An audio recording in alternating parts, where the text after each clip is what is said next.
నెల్లూరు జిల్లా hotel association అధ్యక్షుడు అమరావతి కృష్ణారెడ్డి ఆధ్వర్యంలో జరిగిన విలేకరుల సమావేశంలో మాట్లాడుతూ నిన్న కేంద్ర ప్రభుత్వం వాణిజ్య వంట గ్యాస్ ను విపరీతంగా పెంచడంతో హోటల్ పరిశ్రమ ఒక్కసారిగా కుదేలైంది. కావున ప్రభుత్వానికి అన్ని విధాలుగా వాణిజ్యపరంగా ట్యాక్స్ల రూపంలో ప్రజలకు ఉపాధి రూపంలో సేవలు అందిస్తున్న హోటల్ పరిశ్రమ కుంటుపట్టడంతో ఇబ్బందులకు గురవుతున్నామని, కావున కేంద్ర రాష్ట్ర ప్రభుత్వాలు పన్నుల రూపంలో కానీ వేరే మిగతా రూపాలలో సబ్సిడీ ఇచ్చి ఆదుకోవాలని విజ్ఞప్తి చేశారు. నెల్లూరు జిల్లా హోటల్ అసోసియేషన్ అధ్యక్షుడు అమరావతి కృష్ణారెడ్డి ఆధ్వర్యంలో జరిగిన విలేకరుల సమావేశంలో మాట్లాడుతూ నిన్న కేంద్ర ప్రభుత్వం వాణిజ్య వంట గ్యాస్ ను విపరీతంగా పెంచడంతో హోటల్ పరిశ్రమ ఒక్కసారిగా కుదేలైంది. కావున ప్రభుత్వానికి అన్ని విధాలుగా వాణిజ్యపరంగా ట్యాక్స్ల రూపంలో ప్రజలకు ఉపాధి రూపంలో సేవలు అందిస్తున్న హోటల్ పరిశ్రమ కుంటుపట్టడంతో ఇబ్బందులకు గురవుతున్నామని, కావున కేంద్ర రాష్ట్ర ప్రభుత్వాలు పన్నుల రూపంలో కానీ వేరే మిగతా రూపాలలో సబ్సిడీ ఇచ్చి ఆదుకోవాలని విజ్ఞప్తి చేశారు. హోటల్ పరిశ్రమ అంటే మీ అందరికీ తెలుసు, ఎన్నో ట్యాక్సులు కట్టే సంస్థ ఉందంటే ఇది హోటల్ పరిశ్రమ.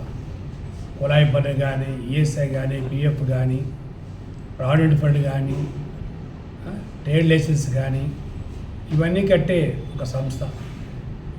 దాంతోపాటు ఏదైనా ఒక ఫ్యాక్టరీ పెట్టాలంటే ఒక 40-50 కుటుంబాలు పెట్టాలంటే ఎన్నో కోట్ల రూపాయలు పెట్టాలి. కానీ హోటల్ అనేది ఒక చిన్న హోటల్ అయినా కూడా 34 కుటుంబాలకు ఉపాధి కలిగించింది. అంటే దీని మీద లక్షల మంది ఆధారపడున్నారు. సరుకు వేసేవాళ్ళు, బియ్యం వేసేవాళ్ళు, పెరుగు వేసేవాళ్ళు, సరేనా, చికెన్ మటన్ వేసేవాళ్ళు, అనేక మంది ఈ పరిశ్రమ మీద ఆధారపడినారు. అంటే ఎన్నో లక్షల మందికి ఉపాధి కల్పించేది. అలాగే ఏలకవాని వేళలో ఎవరైనా ఆకలి అంటే అమ్మ తర్వాత ఆకలి తీర్చేది హోటల్ సంస్థ. యజమాని తన ఆరోగ్యాన్ని లెక్క చేయకుండా కిచెన్లో కూర్చొని కస్టమర్కి రుచిగా భోజనం పెట్టాలి, మనం పూర్తిగా కలిపిన పర్లని చెప్పేసి నిత్యం వంటలో కూర్చొని చేసి చిన్న చిన్న పిల్లలు కూడా వస్తాయి రోజుకు హోటల్స్కి.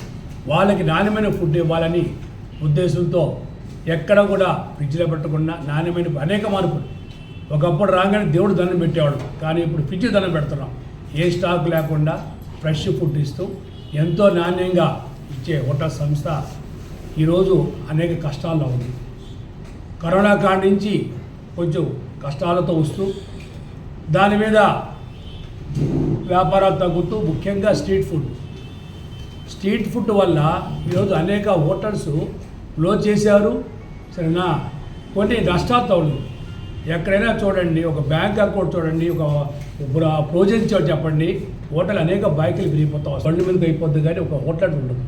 కాబట్టి దయవుంచి ప్రభుత్వం మేము రిక్వెస్ట్ చేసుకుంటున్నాం, మేము ఈ రేట్ల మీద, ఈ గ్యాస్ రేట్ల మీద, అంటే ప్రభుత్వం కూడా, ఇది కూడా సేవా సంస్థ కాబట్టి ప్రభుత్వం ఇది భారం పడకుండా, అదే ఒక మిత్రుడు చెప్పాడు, ఆ 28% జీఎస్టీ చేసి తగ్గిపోద్దని. ఏదైనా సరే మాకు కొంచెం అమౌంట్ తగ్గించే విధంగా మాకు ప్రభుత్వం సహకరించి గ్యాస్ రేట్ తగ్గించి హోటల్ పరిశ్రమను ఆదుకోవాలని మీ ద్వారా తెలియజేస్తాం. లేకపోతే ఇప్పటికే నైట్ టైం కొన్ని క్లోజ్ చేశారు. పెద్ద సంస్థ కోమల విలాస్ హోటల్, అది ఈరోజు నైట్ క్లోజ్ చేశారంటే కారణం ఈ మెయింటైన్ చేయలేక పెరిగినందువల్ల చాలా ఇబ్బందులు ఫేస్ చేస్తూ ఉన్నాము. అన్నిటికీ రేట్లు అనేది ఎక్కడైనా రేట్లు పెరగగానే అన్నీ ఎవరెవరు సరుకులు కానీ ఏవన్నీ టకటకాని పెరిగిపోతున్నాయి. కానీ భోజనం రేట్లు కానీ, టిఫిన్ రేట్స్ కానీ దానికి సరిపడినట్టుగా పెంచలేకపోతున్నాము. అదేవిధంగా జీతాలు ఇవన్నీ కూడా ఎవరికి డిమాండ్ బట్టి, వాళ్ళ యొక్క దీన్ని బట్టి పెంచుతున్నారే కానీ మేము మాత్రం రేట్లు అనేది పెంచలేకపోతా ఉన్నాము. ఇది చాలా సమస్య. దీనివల్ల అప్పులు పాలవ్వడము, ప్లస్ దాంట్లో ఆదాయం రాకపోవడం, ఈ విధంగా చేయడం జరుగుతూ ఉంది. దీన్ని గుర్తించి ప్రభుత్వం మాకు కొద్దిగా ఇండస్ట్రీ లెవెల్లో గ్యాస్ మీద సబ్సిడీ